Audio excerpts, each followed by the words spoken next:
एक मिनट सुन लीजिए। आप ये कार्यक्रम आयोजित कराए हैं, आप अपने हिसाब से गेस्ट बुलाए हैं, मैं आपका ऑडियंस हूं कि गेस्ट हूं? अभी इसलिए मैं तब सवाल नहीं किया सवाल था। का जवाब सवाल आपने मराठी करा। में वो क्या बोले आपको समझ में नहीं सवाल का जवाब सुनना देंगे चाहे, आप। चलो कोई बात नहीं। आप जी। अरे पहले आप तो ऑडियंस नहीं है, आप पत्रकार हैं, आप प्लांटेड क्वेश्चन पूछ रहे हैं। क्यों ये सब टीआरपी का खेला खेलते हैं? ये तरीका नहीं है। कोई बात नहीं, नहीं नहीं, ये तरीका आपकी नहीं बात है। भी सही है। अपन पुढचा प्रश्न ये घेऊया बिल्कुल गलत तरीका है। और भी कुछ सवाल। ये सुनिए, मेरी बात सुनिए। आपने हमको इस कार्यक्रम में बोला कि 7:30 बजे से हमारा प्रोग्राम शुरू होगा जी और जब हम यहाँ 7:30 बजे पहुंच गए तो यहाँ कोई और गेस्ट बात कर रहे थे। जी तो सही। मैं आपका ऑडियंस हूं कि मैं आपका गेस्ट हूं? आप जो ये खेल खेलते हैं, इस खेल को हम समझते हैं। जेएनयू के बगल में ही IIMC है, Indian institute of mass communication, जहां से आपके जो मैनेजिंग एडिटर साहब हैं वो पढ़ के आए हैं। तो मीडिया का ये खेल हमारे साथ मत खेलिए। सुनिए, आपको अगर सवाल पूछना है तो आप सीधा सवाल पूछिए। इस तरीके का जो है आप गलत तरीके से क्वेश्चन प्लांट करके पूरे बहस को गुमराह मत कीजिए। आप पूछिए कि हिंदुस्तान में ठीक है, चलिए आगे बढ़ते। सुनिए, मेरा सवाल सुन लीजिए। मेरा सवाल बात सुनिए। सही है जी। मेरा सवाल सुनिए, ये ऐसे नहीं होगा। जी। मेरा सवाल सुनिए। आप सवाल ये पूछिए कि भारत में कहीं भी किसी भी नागरिक की पिटाई होती है तो इस पे आपका क्या कहना है? ये सवाल हो सकता है। किसी भी शहर में किसी भी भारतीय का पिटाई होता है, ये गलत है। आपको हिंदुस्तान नहीं दिखाई देता है? कश्मीर से कन्याकुमारी तक लेकर भारत नहीं दिखाई देता है? क्यों हिंदुस्तान को आप इतने टुकड़ों में विभाजित करना चाहते हैं? टीवी और स्टूडियो का डिबेट देश को मत बनाइए। जी, लेकिन कन्हैया, हमने देखा कि ज्यादा बड़ा नहीं, है। कन्हैया। इस बात को आप समझिए। दूसरा सवाल, एक मिनट, दूसरा सवाल ये कि आप जिस तरह से मीडिया को आप अभी विलन बना रहे आप हैं। मीडिया से हैं नहीं, और सुनिए। आप पत्रकार हैं सुनिए, कि मैं नहीं? पत्रकार ही हूँ। आप दर्शक हैं कि पत्रकार आप हैं? सवाल तो सुन लीजिए। आप दर्शक हैं कि पत्रकार हैं? सवाल पहले सुन आप लीजिए। बताइए लोगों को कि आप सवाल तो कौन सुन हैं? लीजिए। आप पत्रकार हैं ना? सवाल तो सुन लीजिए। आप पत्रकार हैं कि नहीं? पत्रकार हूँ, सवाल सुन लीजिए। तो आप पत्रकार सवाल बोलिए तो कि सुन मैं लीजिए। पत्रकार होकर के सवाल पूछ रहा हूँ। चलिए हम सवाल तो आगे सुन बढ़ते हैं, लीजिए। बहस ऐसे चलते रहेगी। अरे सवाल ये है जी। कि हर एक, जैसे अभी हार्दिक पटेल का एक वोट बैंक है, इससे पहले जिग्नेश का एक वोट बैंक था। एक ही सवाल करूंगा, गांव वाले, महाराष्ट्र के गांव में अगर आप जाएंगे तो लोग आपको वोट बैंक क्यों क्या होता सुनेंगे? है? अरे आप वोट सवाल तो बैंक- सुनिए। कन्हैया, नहीं, आप ये मत कहिए कि आप कन्हैया, हमसे एक बात का सवाल परहेज है करें। कि वो पत्रकार है, हमारे उनके से सवाल नहीं सुन पूछ सकते लीजिए। हो। एक मिनट। कन्हैया, वो आप सवाल हमारे पूछ से सकते सवाल हैं। सुन लीजिए। सुनिए, वो सवाल कन्हैया, वो सवाल पूछ सकते हैं। ये वो पत्रकार है, आपका- उनके मन में आया, उन्होंने पूछ लिया। एक मिनट मुझे बोलने दीजिए, एक मिनट बोलने दीजिए। ये आपका कॉन्क्लेव है, आप TV9 के स्टाफ हैं और पत्रकार हैं। आप ये कॉन्क्लेव अगर अपने लिए कराना चाहते हैं तो आपके स्टूडियो में हम आ जाते हैं। कन्हैया, आपसे एक सवाल किया जा रहा है जिसका जवाब आप दे नहीं पा रहे। मैं एक सिंपल सा सवाल आप कर रहा सवाल हूँ। पूछिए, मैं हर सवाल का जवाब ठीक दूंगा। है, सवाल ये है, लेकिन सवाल पूछने के नाम पे आप बहस को गुमराह मत कीजिए। आप सवाल पूछिए, कौन सा कन्हैया सवाल जी, पूछना कन्हैया है? जी। लोगों को जानना चाहिए जी। कि ईवीएम को जिन देशों ने बनाया वो अपने यहाँ ईवीएम का प्रयोग बंद कर दिए। तो मोदी जी के लिए थोड़ी ईवीएम बना था। जी। तो इसका मतलब यह है कि ईवीएम पे सवाल जो है वो एक महत्वपूर्ण सवाल है। और मैं ये नहीं समझता हूं कि कोई एक पार्टी चुनाव जीत जाती है तो सारे के सारे सवाल हल हो जाते हैं। जी।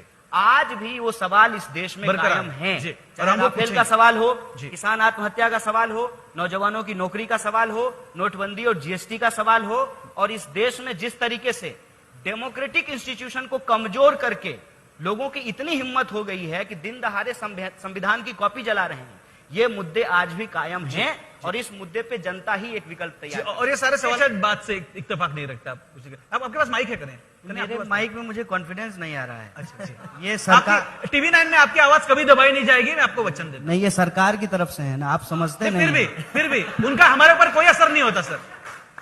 मैडम का बहुत बहुत स्वागत है। और मैडम जी ने कहा कि ईवीएम पे सवाल आप नहीं उठा सकते हैं क्योंकि ईवीएम में कोई गड़बड़ी नहीं हो सकती है। इतना कॉन्फिडेंस से कह रही हैं जैसे लग रहा है कि संघ के नागपुर कार्यालय में ईवीएम बना हो। बाहर से बन के आया है मैडम, और जिन देशों से बन के आया है उन देशों ने भी कहा है कि इसमें गड़बड़ी हो सकती है, इसलिए उन्होंने ईवीएम बंद कर तो दिया। लाया तो कांग्रेस ने था। दूसरी बात, हाँ हाँ आ रहे हैं, कांग्रेस पे आ रहे हैं। कांग्रेस जीत गई थी और बीजेपी हार गई थी। तो भाजपा के जो एक मंत्री हैं उन्होंने ईवीएम को क्रिटिसाइज करते हुए, सवाल पूछते हुए किताब लिखा था, आप शायद पढ़ी नहीं है। वो भाजपा के मंत्री हैं अभी। और तीसरा सवाल कि हार करके अगर कहते कि ईवीएम में गड़बड़ी है तब तो ये उड़ा देते हम लोगों को। मतलब सोशल मीडिया पे इतना खर्चा करते हैं झूठ छुपाने के लिए, हवा उड़ा देते हैं। जीतने के बाद मैं कह रहा हूं कि आम आदमी पार्टी की सरकार दिल्ली में है, जीत करके उसने ईवीएम पे सवाल उठाया है। लेफ्ट की सरकार केरला में है, जीत करके सवाल उठाया है। अभी कांग्रेस 3 राज्यों में चुनाव जीत करके सवाल उठाई है। देखिए, हम एक बात हम लोग समझते हैं, तो फिर कि ये बड़े मंथन का फायदे कोई के लिए उपयोग ही नहीं। हम जीत गए 2019, ईवीएम टेम्परिंग हो गया आपके मुताबिक। तो आप यही तो चाहते हैं कि इलेक्शन बंद हो जाए। आप बोल रहे हैं, आप यही चाहते हैं कि इलेक्शन बंद हो जाए। कोई मुद्दा है तो एक सवाल का जवाब देंगे, एक सवाल का जवाब देंगे। बोलिए। अमित मालवीय को चुनाव आयोग से पहले चुनाव का डेट कैसे पता चला, बस ये बता दीजिए। और इस बार 5 राज्यों के चुनाव में जो चुनाव आयोग है उसने अपना प्रेस कॉन्फ्रेंस मोदी जी की रैली के लिए क्यों कैंसिल किया? ये 2 सवाल का जवाब दे दीजिए। देखिए, बेबुनियादी आरोप पे मैं कोई जवाब नहीं देने अरे, वाली अमित हूं। मालवीय का ट्वीट है। अरे अब जवाब तो दे, उनका ट्वीट कब गया, उनका ट्वीट के ऊपर आप इतना ध्यान रख रहे हैं तो बहुत अच्छी बात अरे, है। रखना पड़ता है लेकिन ना। हम बहुत रखना ही पड़ेगा ना, देश नहीं, का चुनाव बिल्कुल तो सबसे रखिए, पहले रखिए। उसको मालूम सोशल मीडिया पे पड़ता एक्टिव है। होना आपसे सीखा है। रखिए बाबा, सोशल मीडिया पे भी रखिए, आप मॉनिटर भी कीजिए कि कौन कहां जा रहे हैं। आप भी जा सकते हो इलेक्शन कमीशन, आपको कोई बड़े बड़े पूंजीपतियों का कर्जा माफ कर रहे हैं। जहां आप 3 लाख करोड़ उड़ा रहे हैं, उस 3 लाख करोड़ में लाखों नौजवानों को अपना स्वरोजगार करने के लिए कैपिटल दिया जा सकता है, पूंजी दी जा सकती है। ये सारे जो विकल्प हैं, तकनीक ने आज दुनिया को आसान बनाया है और हम तकनीक में आगे हैं। और आपको मैं बता दूं कि भारत कई सालों तक सॉफ्टवेयर में पहले स्थान पे था और सॉफ्टवेयर में हमारी कुशलता के चलते बेंगलोर, हैदराबाद, इस पुणे, इस तरह की सिटी का महत्व पूरी दुनिया में बढ़ा और अलग अलग कंपनियां आकर के यहां पर अपना जो है रोजगार शुरू की, जिससे इस देश के नौजवानों को रोजगार मिला। ये सारे काम हैं जिस काम पे सरकार को ध्यान देना चाहिए। लेकिन सरकार क्या कर रही है? मोदी जी बाबा की तरह दुनिया का चक्कर लगा रहे हैं। कई बार आप कंफ्यूज हो जाएंगे कि सुषमा स्वराज विदेश मंत्री हैं कि माननीय नरेंद्र मोदी जी जो है विदेश मंत्री हैं। तो वास्को डी गामा की तरह चक्कर लगा रहे हैं। लेकिन इस देश के पूंजीपति जो हजारों करोड़ लेकर के भाग जा रहे हैं, उसके साथ फोटो खिंचा करके वो मुस्कुरा रहे हैं। किसान 12,000 किसान 1 साल में आत्महत्या किया है और उन किसानों की जो आत्महत्या हो रही है उसके बीमा के लिए सरकार ने जिसको ठेका दिया है, उस इंश्योरेंस कंपनी को 10,000 करोड़ का मुनाफा हुआ है।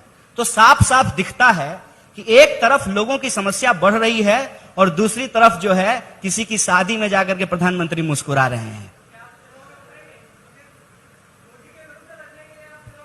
देखिए, लड़ना जरूरी है, लड़ना जरूरी है।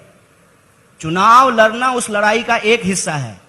हम चुनाव लड़ेंगे कि नहीं लड़ेंगे ये नहीं मालूम है, लेकिन संविधान विरोधी, जन विरोधी इस सरकार के खिलाफ लड़ रहे हैं और लड़ते रहेंगे, ये मैं आपको वादा करता हूं।